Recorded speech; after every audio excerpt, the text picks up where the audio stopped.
बांधे जाते इंसान कभी तूफान बांधे जाते हैं। काया जरूर बांधी जाती, बांधे ना इरादे जाते हैं। वह दृढ़ प्रतिज्ञ सेनानी था जो मौका पाकर निकल गया। वह पारा था अंग्रेजों की मुट्ठी में आकर फिसल गया। नमस्कार मित्रों, कहानी माला में आपका हार्दिक अभिनंदन है। आज प्रस्तुत है नेताजी सुभाष चंद्र बोस की कहानी भारत भूमि की ज़बानी। मेरी धरती पर जैसे जैसे फिरंगियों का अत्याचार बढ़ रहा था, वैसे वैसे समूचा भारत उथल पुथल के दौर से गुजर रहा था। मेरा बंगाल पहला ऐसा प्रांत था जिसे अंग्रेज़ों ने सबसे पहले अपने कब्जे में लिया था। बंगाल के शिक्षित और अशिक्षित लोग अंग्रेज़ों की चालाकी पर पैनी नज़र रखते थे।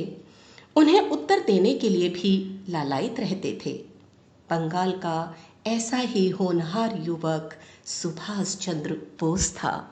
नेताजी सुभाष चंद्र बोस का जन्म 23 जनवरी 1897 को कटक के एक प्रसिद्ध वकील श्री जानकीनाथ बोस के घर में हुआ था। उनकी माता का नाम श्रीमती प्रभावती था, जो धार्मिक विचारों की विदुषी महिला थी। स्वामी रामकृष्ण परमहंस पर उनकी अपार आस्था थी। 5 वर्ष की आयु में सुभाष को बैप्टिस्ट मिशन स्कूल में दाखिल कराया गया। स्कूल में पुरुष अध्यापकों की तुलना में महिला अध्यापिकाओं की संख्या अधिक थी। स्कूल का पाठ्यक्रम कुछ इस तरह बनाया गया था कि बच्चे भारतीय संस्कृति और विचारों से अलग थलग होते जाएं और अंग्रेजी संस्कृति व जीवन शैली में ढलते जाएं। 12 वर्ष की अवस्था में सुभाष को रावेशा कॉलेजिएट स्कूल में दाखिल कराया गया। वह स्कूल भारतीय संस्कृति, भाषा एवं शिक्षा पद्धति को विशेष महत्व देता था। स्कूल के प्रधानाचार्य श्री बेनी प्रसाद माधव राष्ट्रीय विचारों से ओतप्रोत धार्मिक व्यक्ति थे। वे अंग्रेजी शासन के विरोधी थे और भारत से अंग्रेजों को उखाड़कर स्वाधीन भारत का स्वप्न देखा करते थे। धीरे धीरे बालक सुभाष के मन में भी अंग्रेजों और अंग्रेजियत के प्रति घृणा उत्पन्न होने लगी। बेनी प्रसाद जी की संगति, धार्मिक विचारधारा व देश प्रेम का उन पर बहुत गहरा प्रभाव पड़ा। सुभाष के मन में बचपन से ही अपने समाज व उसके लोगों के लिए अपार करुणा व प्रेम भरा हुआ था। उनके विद्यार्थी काल की ये घटना है। सुभाष जब भोजन के लिए बैठते तो अपने भोजन से 2 रोटियां निकालकर अलग रख देते। माँ प्रभावती जब इस संबंध में पूछती तो वो कोई बहाना बनाकर टाल जाते। एक दिन सुभाष के कमरे की सफाई करते समय प्रभावती की नज़र अलमारी की ओर गई और वे हैरान रह गई। चींटियों की एक लंबी कतार अलमारी के अंदर तक चली जा रही थी। खोलकर देखने पर पता चला अलमारी के एक कोने में 2 रोटियां रखी मिली हैं। माँ ने सुभाष से इस संबंध में पूछा तो उन्होंने गंभीरता से कहा, आप इन्हें फेंक दीजिए, अब इनकी कोई आवश्यकता नहीं है। परंतु इनकी आवश्यकता थी क्या? माँ ने रुष्ट होते हुए पूछा। सुभाष ने कहा, हमारे विद्यालय के पास ही एक गरीब बुढ़िया भिखारिन रहती थी। उसका संसार में कोई नहीं था। ये रोटियां मैं रोज उसी के लिए ले जाया करता था, परंतु कल ही उनका देहांत हो गया, इसलिए अब इन रोटियों की कोई आवश्यकता नहीं रह गई। इतना सुनकर माँ ने द्रवित हो सुभाष को अपने सीने से लगा लिया। धीरे धीरे सुभाष के मन में देश प्रेम की भावना भी जोर पकड़ने लगी। वे निर्भीक स्वभाव के तो थे ही, कुछ ही समय में वे निर्भीकता उनकी वाणी में भी झलकने लगी। 11 अगस्त 1910 को बंगाल के प्रसिद्ध शहीद खुदीराम बोस की पहली बरसी थी। 1 वर्ष पहले ही क्रूर ब्रिटिश सरकार ने देश की आज़ादी के लिए क्रांतिकारी गतिविधियों में संलग्न होने के कारण उन्हें फांसी पर लटका दिया था। उस दिन सुभाष ने अपने स्कूल के सभी बच्चों को इकट्ठा किया और खुदीराम बोस पर एक अच्छा खासा भाषण दे डाला। स्कूल के प्रांगण में एक शोक सभा आयोजित की गई। सभी छात्रों और अध्यापकों ने अमर शहीद खुदीराम बोस को श्रद्धांजलि अर्पित की। उन्हीं दिनों सुभाष का मन तनावग्रस्त रहने लगा। दूसरों के दुख व कष्टों से उन्हें इतनी पीड़ा होती थी कि वे बेचैन हो जाते थे। संयोग से एक दिन उन्हें स्वामी विवेकानंद की कोई किताब पढ़ने को मिल गई। स्वामी जी के विचारों का उनके मन पर बहुत गहरा प्रभाव पड़ा। देश की गरीबी और अज्ञानता के चंगुल से निकालने तथा उसे स्वाधीन कराने की आकुलता सुभाष ने स्वामी विवेकानंद के चिंतन में देखी थी। जुलाई 1917 में सुभाष को कलकत्ता विश्वविद्यालय के उपकुलपति सर आशुतोष मुखर्जी के प्रयासों से स्कॉटिश चर्च कॉलेज में बीए तृतीय वर्ष में दाखिला मिल गया। उसमें अन्य विषयों के साथ साथ सैन्य प्रशिक्षण पाठ्यक्रम भी चलाया जाता था। सुभाष के मन में सैन्य प्रशिक्षण के प्रति रुचि उत्पन्न हो गई और उन्होंने इस पाठ्यक्रम में प्रवेश ले लिया। 20 वर्ष की आयु में सुभाष ने बीए की परीक्षा उत्तीर्ण कर ली। पूरे कलकत्ता विश्वविद्यालय में उन्होंने दूसरा स्थान प्राप्त किया था। इसके बाद उनके पिता ने उन्हें सिविल सेवा परीक्षा की तैयारी करने की सलाह दी। सुभाष के मन में देश की स्वाधीनता के लिए काम करने की इच्छा का जन्म हो चुका था, इसलिए वे देश में रहकर ही देश की सेवा करना चाहते थे। उन्होंने अपनी इच्छा पिता के सामने रख दी। पिता ने हल्की नाराजगी के साथ कहा, सिविल सेवा की परीक्षा अत्यंत कठिन होती है। मैं जानता हूँ तुम ऐसा करने में इसलिए आनाकानी कर रहे हो क्योंकि तुम्हें भय है कि तुम परीक्षा में पास नहीं हो सकोगे। सुभाष के हृदय को पिता की यह बात शूल की तरह चुभ गई और वे तुरंत लंदन जाने के लिए तैयार हो गए। लंदन पहुंचकर सुभाष ने कैम्ब्रिज विश्वविद्यालय में दाखिला ले लिया और जी तोड़ मेहनत करते हुए तैयारी शुरू कर दी। जब सिविल सेवा परीक्षा का परिणाम घोषित हुआ तो उसमें सुभाष को चुन लिया गया था। सिविल सेवा परीक्षा में सफलता प्राप्त कर उन्होंने यह साबित कर दिया कि भारतीय युवा किसी भी कसौटी पर अंग्रेजों से पीछे नहीं हैं। कुछ ही समय बाद आईसीएस भारतीय सिविल सेवा से उन्होंने इस्तीफा दे दिया और फिर वह भारत लौट आए।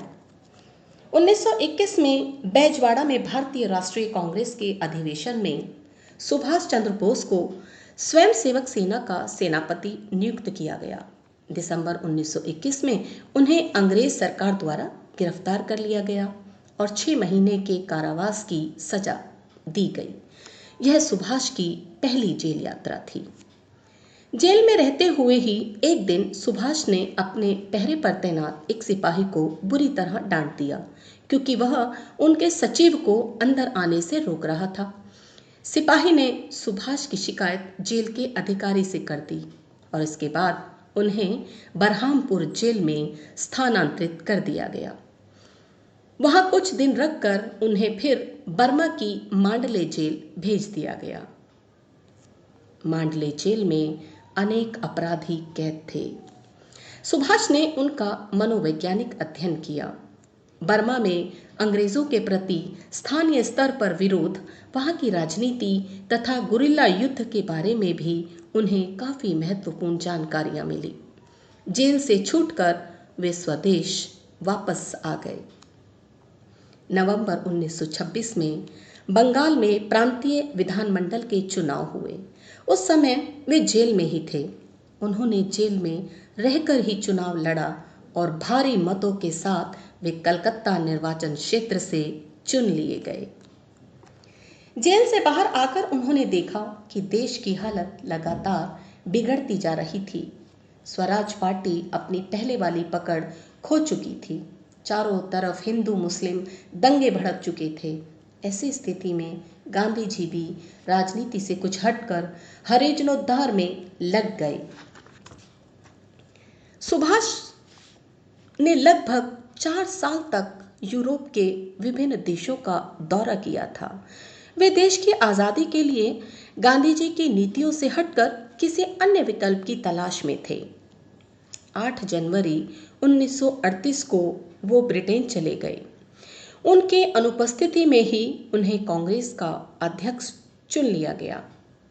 अध्यक्ष चुने जाने पर सुभाष चंद्र बोस भारत लौट आए। इसके थोड़े ही दिनों बाद गांधी जी और सुभाष चंद्र बोस में विचारधारा को लेकर गहरा मतभेद उत्पन्न हो गया। गांधी जी के संकेत पर कार्य समिति के अधिकतर सदस्यों ने इस्तीफा दे दिया, जिससे आहत होकर सुभाष चंद्र बोस ने कांग्रेस का अध्यक्ष पद त्याग दिया। सुभाष चंद्र बोस अत्यधिक सक्रिय प्रवृत्ति के व्यक्ति थे। आजादी का जुनून उनके मन मस्तिष्क में अपनी चरम सीमा पर था। अतः बिना समय बर्बाद किए उन्होंने कांग्रेस के अंदर ही अपनी पार्टी फॉरवर्ड ब्लॉक का गठन कर लिया। विचारधारा और कार्यशैली में अत्यधिक असमानता होने के बाद भी सुभाष बाबू के मन में गांधी जी के प्रति गहरा आदर और सम्मान था। फिर भी दोनों के विचार कभी एक नहीं हो सके। 5 जुलाई 1943 को सिंगापुर में नेताजी सुभाष चंद्र बोस ने भरी सभा में भारत को स्वतंत्र कराने की घोषणा की। उन्होंने नारा दिया, तुम मुझे खून दो, मैं तुम्हें आजादी दूंगा। नेताजी के भाषण से उस सभा में उपस्थित सभी भारतीयों की भुजाएं फड़कने लगी। नवयुवकों ने आजादी की लड़ाई में अपना तन, मन और धन न्योछावर करने की शपथ ली।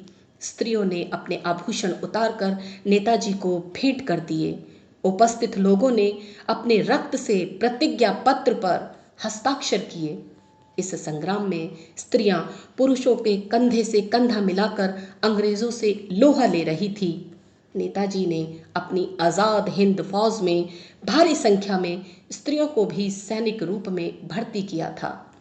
दूसरे विश्व युद्ध के दौरान आजाद हिंद फौज ने कई मोर्चों पर अंग्रेज सेना को पराजित किया और वह तेजी से आगे बढ़ने लगी। परंतु जब जापान ने आत्मसमर्पण कर दिया और जर्मनी भी पराजित हो गया तो आजाद हिंद फौज को सहायता मिलनी बंद हो गई। इसके हजारों सैनिकों को बंदी बना लिया गया। लोग सुभाष चंद्र बोस को किसी भी तरह बंदी बनने से बचाना चाह रहे थे, इसलिए उन्हें 24 अप्रैल 1945 को विमान द्वारा बैंकॉक भेज दिया गया। वहां से वे सिंगापुर गए। उसके बाद वे टोक्यो जाने के लिए विमान में बैठे ही थे। उसी समय दुर्भाग्यवश वह विमान रास्ते में दुर्घटनाग्रस्त हो गया। ऐसा माना जाता है कि उसी दुर्घटना में सुभाष चंद्र बोस की मृत्यु हो गई। सुभाष बाबू के प्रति भारतीय जनता के दिलों में इतना अधिक प्रेम था कि वे अनेक वर्षों तक उनकी मृत्यु के समाचार को झूठा मानते रहे। नेताजी के ओजस्वी भाषण, उनकी शिक्षाएं आज भी हमारे लिए प्रेरणा का स्रोत हैं। भारत माता ऐसे वीर सपूत को बार बार वंदन करती है, प्रणाम करती है। नमस्कार।